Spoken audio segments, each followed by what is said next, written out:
Olá, tudo bem? Como é que vocês estão? Agora a gente vai estudar estatística. Vão ser 4 aulas de curto espaço que você consiga aprender tudo. Faça conexões com a prova do seriado da UPE e também com o Enem. Inclusive, vamos fazer várias questões aqui desses dois sistemas de avaliação, o Enem e o seriado. Então se liga. Rui, para a gente estudar estatística, a gente precisa de um conjunto de elementos de uma população.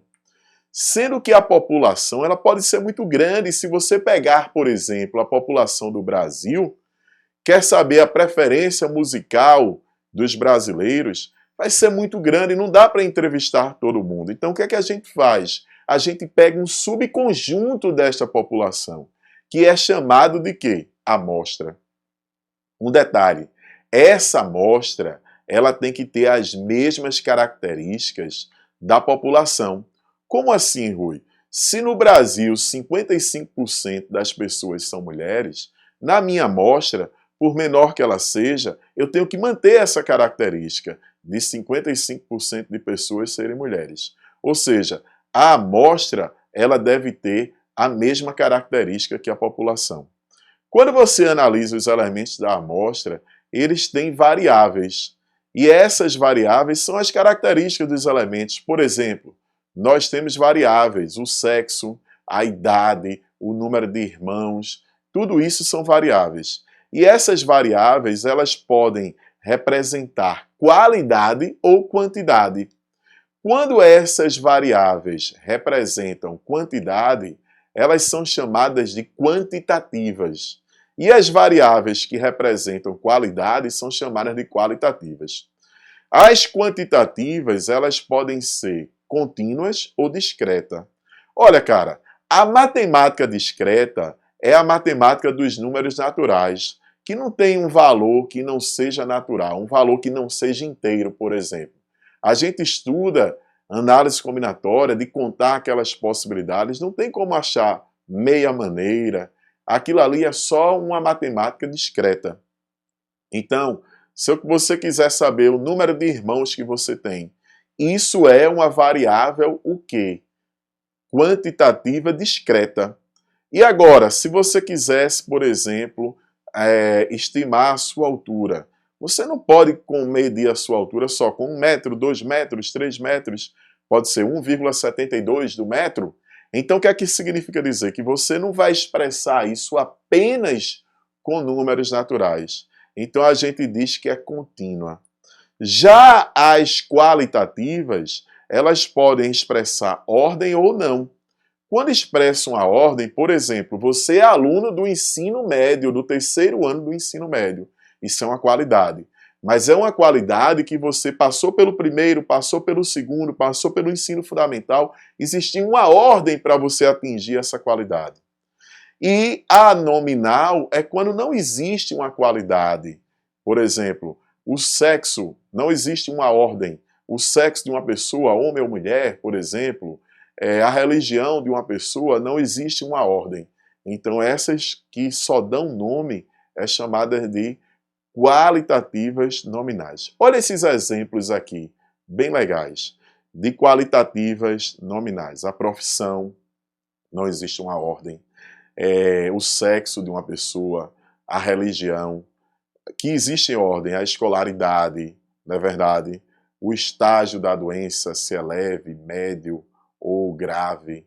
Por exemplo, quantitativas, discreta, número de filhos, número de acessos que esse vídeo vai ter, por exemplo, de vocês, número de alunos que estão na plataforma, contínua, a altura, a massa de uma pessoa, tudo isso.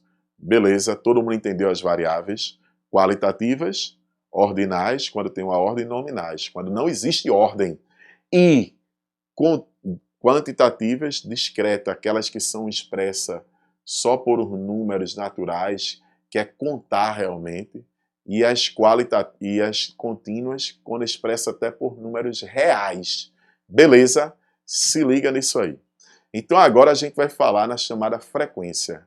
Rui, o que é uma frequência? É o número de vezes que um determinado valor aparece.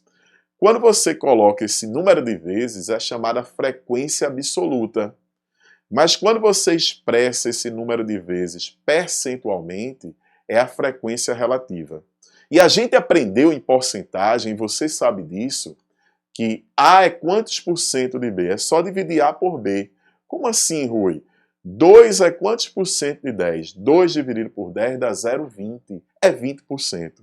Então, para saber a frequência relativa, a frequência em termos percentuais, basta dividir a frequência absoluta pelo número de observações, ou seja, pelo total aí.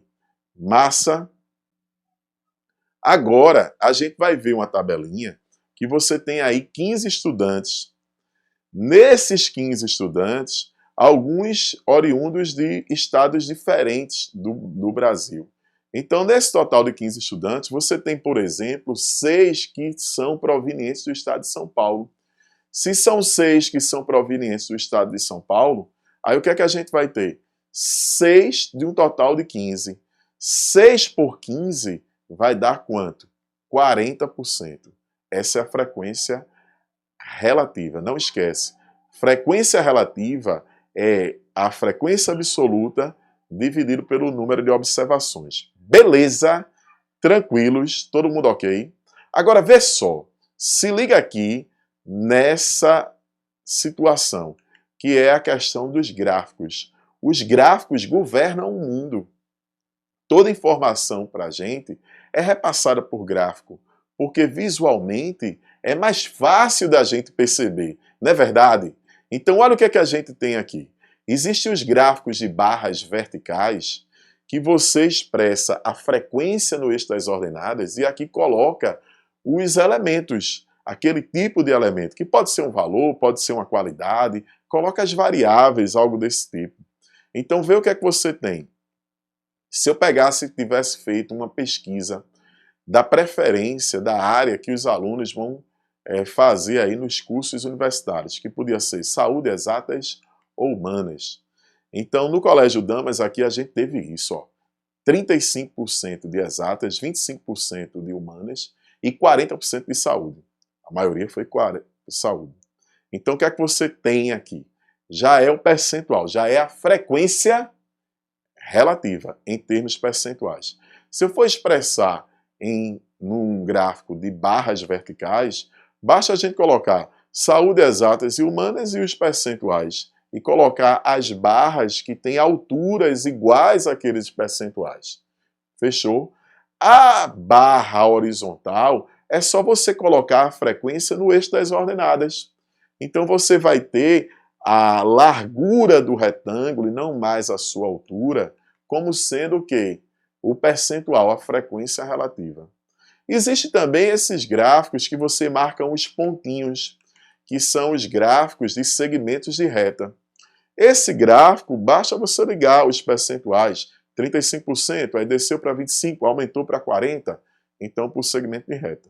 Mas tem um gráfico que é muito importante, que é o gráfico visualmente o mais comum, que é o gráfico de pizza, né? O gráfico de setores circulares. Aí o que é que a gente tem nesse gráfico? Para construir esse gráfico, a gente parte do seguinte princípio, que a área ou o ângulo central do setor, ela é diretamente proporcional à frequência relativa. Por exemplo, você tem lá 50% da frequência relativa, então vai pegar um semicírculo, porque vai pegar metade de 360 graus, 180 graus. Pega 25%, vai ser um quarto do círculo, ou seja, vai ser 90 graus o ângulo central ali. Tranquilos? Agora, a gente vai falar num gráfico que ele é muito importante quando você tem variáveis quantitativas contínuas, aquelas que não são expressas por valores inteiros. Por exemplo, a altura. Você ia ter muitos valores ali. Uma pessoa tem 1,72, 1,73. Aí é natural você agrupar em classes. De 1,60 até 1,70, de 1,80 até 1,90. Então a gente diz que são os gráficos para dados agrupados em classe. Não esquece, o nome desse gráfico é histograma. O que a gente precisa saber é ler. A gente vê esse gráfico aí, a gente vê o seguinte, ó. por exemplo, que de 1,55 até 1,60 tem quantas pessoas? 2. Aí você tem de 1,60 até 1,65, você tem aí já 5 pessoas. Então você vai ter nas classes, as barras elas estão conectadas, porque não é discreto que vai pulando para valores inteiros, são contínuos, é ou não? Você vai de um intervalo ao outro intervalo, e esses intervalos eles têm uma extremidade o quê? Comum. Agora, a gente vai fazer uma questão do Enem, que foi uma questão considerada difícil. Essa questão dá um gráfico de setores circulares e dá um gráfico de barras. Ele fala aí, ó, acompanha comigo, que tem uma indústria do ramo de alimentos que ela dá salários diferentes de acordo com o grau de instrução. Você vê que pelo gráfico de setores circulares que apresenta esse grau de instrução, 75% tem ensino médio, 12,5% o ensino fundamental e 12,5% o ensino superior. Observa também que ele tem um gasto de quanto?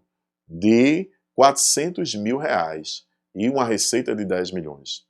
Aí você tem aqui no segundo gráfico o quanto ele gastou aí, não é verdade?